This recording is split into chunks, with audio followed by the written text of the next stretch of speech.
And we're on. Hey, what's going on, guys? It's your man Josh, right back again with a new video. I apologize if I sound like I'm either mumbling or if I sound like I'm really exhausted. That's because I am, and I had to woke up a little early to do this video. But today we're going to be talking about the story of Brett Favre. Now, Brett Favre is, if you guys know him as the gunslinger, played it from 1991 to 2010 with the Packers, and then he played a little bit for the Falcons, the Jets, and the Vikings. So, hope you guys enjoy this video.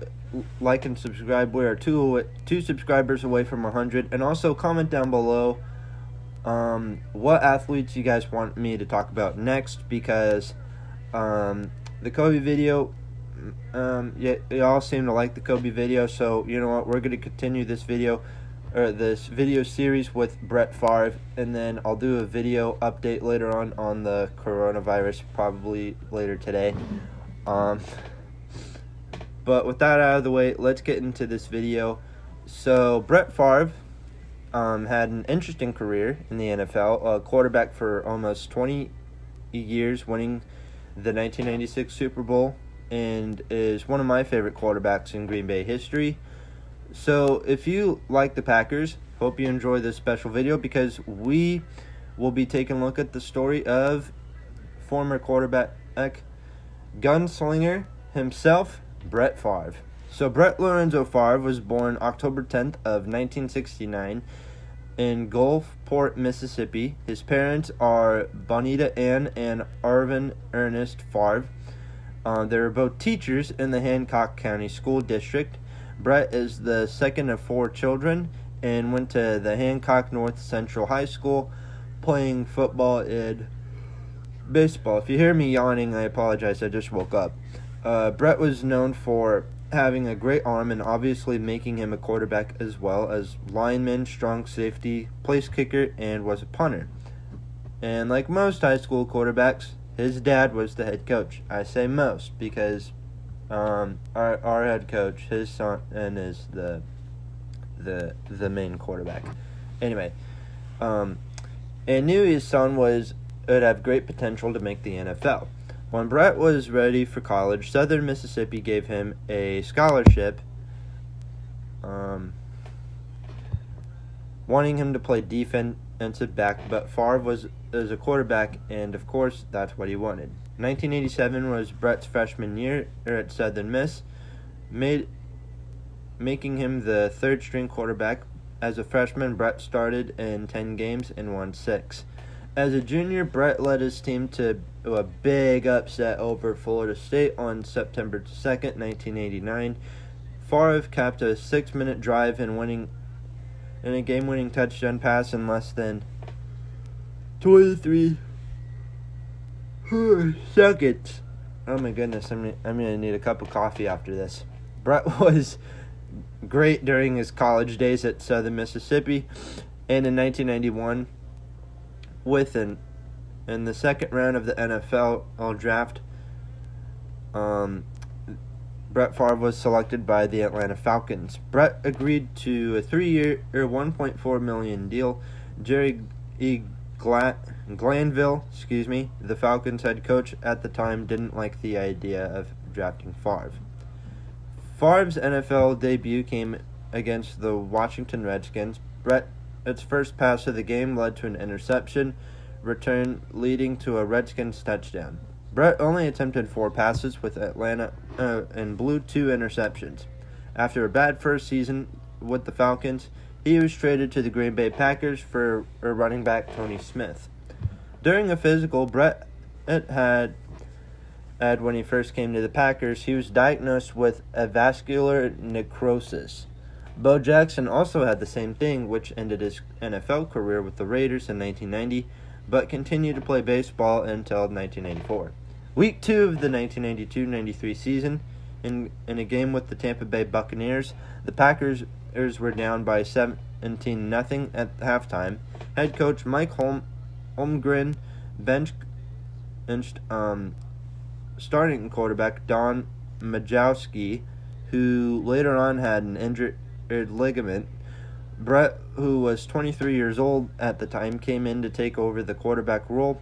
Threw a pass deflected by Ray Seals. The Packers lost 31-3, giving up 106 yards. Already 0-2 in the season, the Packers won their first game of the year versus the Cincinnati Bengals. Brett would take over the starting quarterback role for Majkowski until he came back with the injury.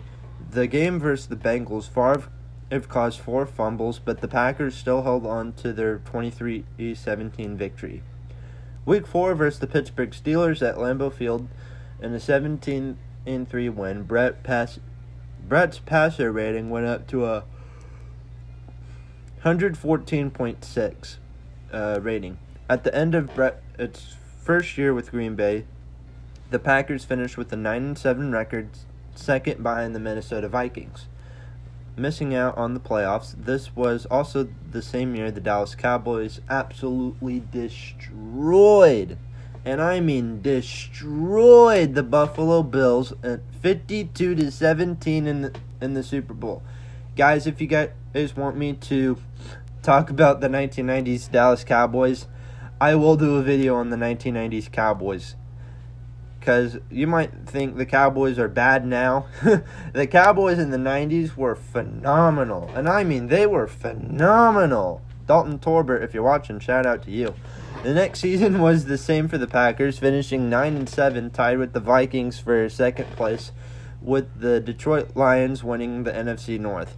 The Packers would play the first place Lions in the NFC wildcard game at Pontiac Silverdome in Detroit, beating them 28-24, and was knocked out in the divisional round by, you guessed it, the Dallas Cowboys, 27-17. Cowboys won the NFC again versus the 49ers and beat the Bills once again in the Super Bowl. Brett, who was able to go to the previous 2 Pro Bowls, wasn't able to make the 1994 one. Brett led the Packers to an 11-5 record, the team's best record in almost 30 years, and won his first AP MVP. The Packers beat the Lions again in the wild card and lost to, you guessed it, Dallas Cowboys. Is in the divisional round. The Packers in 1995-96 went 11-5 again, taking down Brett's old team, the Atlanta Falcons, in the wild card. Then they beat San Francisco in the division round, 27-17, before getting ripped to shreds by the Dallas Cowboys again. Yeah, the spoiler alert, there were multiple times where the Packers were taken down by the Cowboys. And the Cowboys, yep, they won the Super Bowl, taking down the Pittsburgh Steelers. Brett Favre was being treated for injuries and had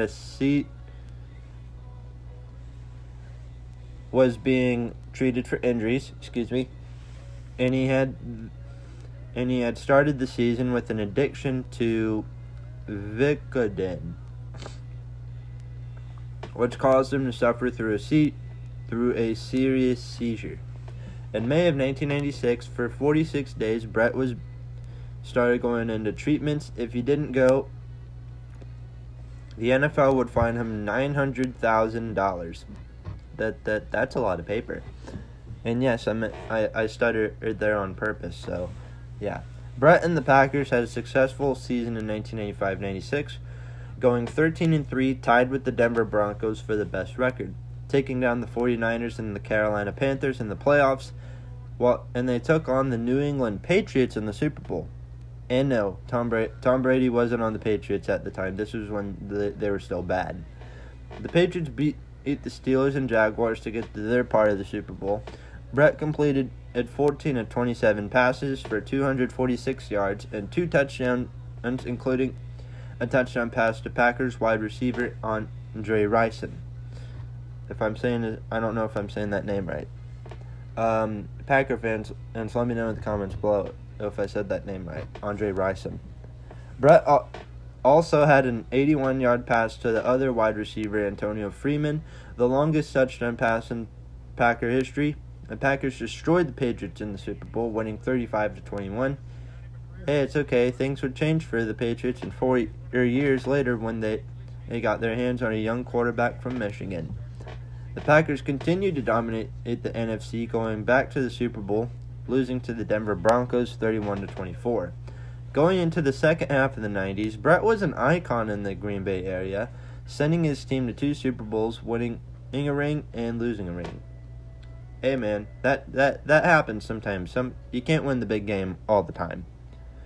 When the NFL season got underway in 1998, the Packers came in the playoffs that year as a wild card, losing to the 49ers 27-23. Brett rallied his Packers with the touchdown pass to Freeman, who was really good on those Packers teams back in the day. With a minute 56 left in the game, at the end of the year, Brett had 29 in career wins until a loss against the Minnesota Vikings on October night in 1998. Brett's regular season home games was still great, winning almost all of his home games. So yeah, Packers played really great at home until that home game record was broken by Tom Brady. The last game of the 1999 season versus the Arizona Cardinals, the Packers needed a big win. If the Dallas Cowboys lost their game that afternoon against the New York Giants, the Packers needed to win net points against the Carolina Panthers, who was playing in the New Orleans Saints. The Panthers were winning by a lot. Hiccups. Same for the Packers as for the Cardinals and Saints. They tried to tie the game as well, trying to do their part. Cowboys won on that afternoon against the Giants, eliminating the Packers from playoff berth, earning the final slot in the 1999-2000 NFL playoffs. In March of 2001, Brett signed a 10-year contract extension worth $100 million. Seriously, that's a lot of paper. I mean, come on. What would you do with $100 million? I mean, that's more than $1 million. Guys, let me know in the comments below. What would you do with $100 million? Last game of the season versus the New York Giants, Brett was sacked by a Giants defensive end and future EMA host Michael Strahan. That one unsacked broke the single season record for most sacks of 22.5. Yeah, Michael Strahan was really good on defense back then. Packers beat the Giants 35-25, finishing the season 12-4. Packers made it in as a wild card, beating the 49ers and losing the divisional round versus the St. Louis Rams, who lost to the Patriots in the Super Bowl. Yep, that means Tom Brady. This was the year Tom Brady earned his first Super Bowl. December of 2003, after Brett's dad passed away of a heart attack. Men and heart attacks. I know. Men, if you're watching this, heart attacks are like a men's worst nightmare. Because heart attacks are always killing us. On a Monday night game versus the Oakland Raiders at the Oakland Alameda, I don't know if I'm saying that right. The Oakland Coliseum, that's what I'm going to call it, because the Raiders share their stadium with the A's, so yeah, I'm just going to call it that. Brett passed for 4 touchdown passes to Javon Walker, Antonio Freeman, and David Martin. The Packers finished the season going 10-6, playing the Seattle Seahawks, who just came into the NFC in the wild card game 33-27 and lost to the Philadelphia Eagles in overtime. 10 months after the passing of his father, Brett's brother-in-law was killed in an all-terrain vehicle. To make things even worse for Brett, his wife Deanna, who he married back in 1996, was diagnosed with breast cancer. Oh my goodness, I can't read today. Josh, you need to learn how to read. I understand you had to sacrifice some sleep for this, but oh my goodness, learn how to read! Sorry, I talk to myself sometimes when I get angry. To help treat her cancer, Brett and Deanna created the Deanna Favre Hope Foundation. August of 2005, Hurricane Katrina came through not just New Orleans, but through Brett's home state, Mississippi. But the good news was that no one No one in Brett's family was hurt in the accident, or anybody that at all. I don't know. When Brett returned into Green Bay for the 2005 NFL season, things were a little bit different for the team up north. The Packers ended up losing guards Marco Rivera and Mark Wall, all the free agency, alongside losing Javon Walker, Amon Green, and Bubba Franks due to injuries. The Packers had the worst year of their career since Brett Favre joined the team almost 13 years before, going 4-12. Brett's passing rating was the 31st worst in the NFL with a 70.9 rating. After a disappointing 2005-2006 season, many people would think that the 37-year-old would retire, but Brett wanted to come back, and of course he did. On opening day of 2006 against the Chicago Bears at Lambeau Field, the Packers lost 26-0. Oh my goodness. 26-0 against the Chicago Bears. Seriously, what are you doing, Packers? What are you doing? Brett Favre for the first time in his career was lost in a shutout. And versus Chicago Bears too. I mean, come on, Packers. What are you doing? What are you doing? The Packers lost week 2 versus the Saints. Gotta remember, this was when the Saints started to get good after they got their hands on Drew Brees. Packers won their first game of the year versus the Lions, 31-24 in Detroit. Bottom line is that the 2006 Packers struggled a lot until week 14 in a win versus the 49ers, winning their last 4 games of the season, finishing with an 8-8 record, missing out on the playoffs, with an incredible Bears team winning the NFC North. Brett earned his 400th career touchdown pass with a 5-yard pass to rookie wide receiver Greg Jennings, which he turned into a 75-yard touchdown. Oh, this is a good song. I like this song. Also in 2006, Brett became the first player ever to complete 5,000 career passes. I know you probably can't hear the song, but I had to turn my radio on a little. I had to turn my radio down so that way I could do this video. Anyway, where was I? Oh yeah. When the 2007 season started around, the Packers had a much better season on November 4th of 2007 in a game versus the Kansas City Chiefs. In a 33-22 victory, Brett became the third quarterback to beat all 30 teams, joining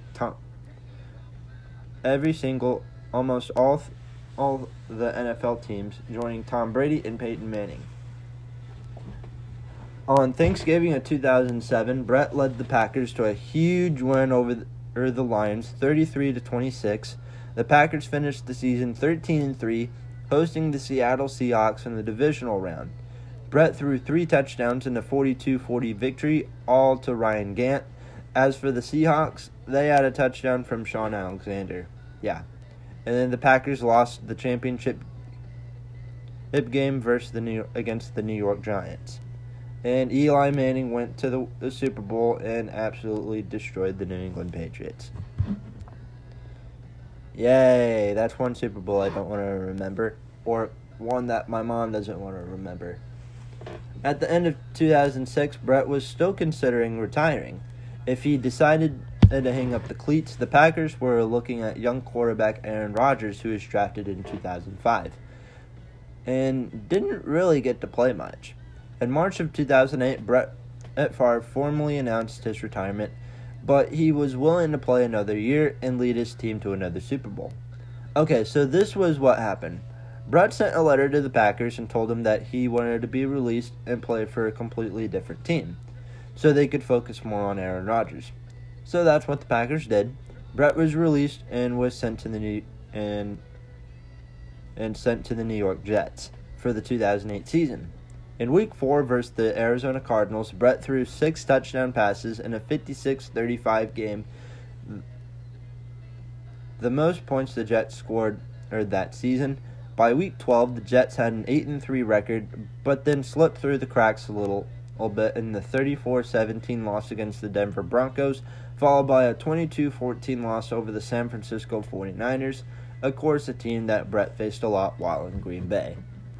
The Jets finished 9-7, missing the playoffs, with the Patriots and Dolphins finishing tied for first, but the Pats, for some reason, didn't make the playoffs. Why, you ask? No idea.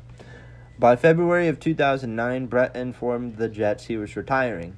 On April 28th of 2009, the Jets released Brett Favre and signed with the Minnesota Vikings. Okay, you remember when Brett Favre kept changing his mind if he wanted to keep going or not? Yeah, this was a pretty big example of this. Anyway, Brett was back in the NFC North, but not with the Packers. He was with the Vikings. Awkward, I know. While playing for Minnesota, Brett had passed former defensive end Jim Marshall with 291 consecutive starts at his position. The Vikings won the division, finishing 12-4, beating the Cowboys in the divisional round and lost to the New Orleans Saints in the championship game on a game-winning field goal from Will Lutz to send the Saints to the Super Bowl. I didn't add a period at that end of that paragraph. Oh no. There we go. As for Brett Favre and the Vikings, NBC Sports reported that the 2010 season would be Brett's last season in the NFL. During his last season, Brett accomplished 2 milestones. November 7, 2010 versus the New York Jets, Brett threw his 500th career touchdown pass in 70,000th yard in a 29-20 loss. Second milestone came against the Arizona Cardinals. Brett would throw for 446 yards, leading his team to a 27-24 win in overtime. The Vikings missed the playoffs, finishing in the season 6-10. In conclusion, Brett Favre retired from the NFL in January of 2011. 2 years later, in 2013, Brett was asked to come back and play for the St. Louis Rams, but he turned down on the offer. After Brett called it quits, the Packers retired his number 4 and became an analyst for his college, Southern Mississippi, when they played at Rice University on an October game back in 2011. Brett later on joined an NFL Network for a little pregame action for the 2012-13 Super Bowl between the Baltimore Ravens and the San Francisco 49ers. Of course, the Ravens won that Super Bowl. So yeah, that's the story of the gunslinger himself, Brett Favre. If you guys enjoyed this video, make sure to leave a like, subscribe if you're new here. Also, comment down below what other athletes you guys want me to talk about. And also, who do you think is the better quarterback, Brett Favre or Aaron Rodgers? I'd love to know your thoughts and opinions in the comments below. And we are 2 subscribers away from 100. I don't know what I'm going to do for 100 subscribers special yet. I don't know. But hope y'all all enjoy this video, and I will see you guys later.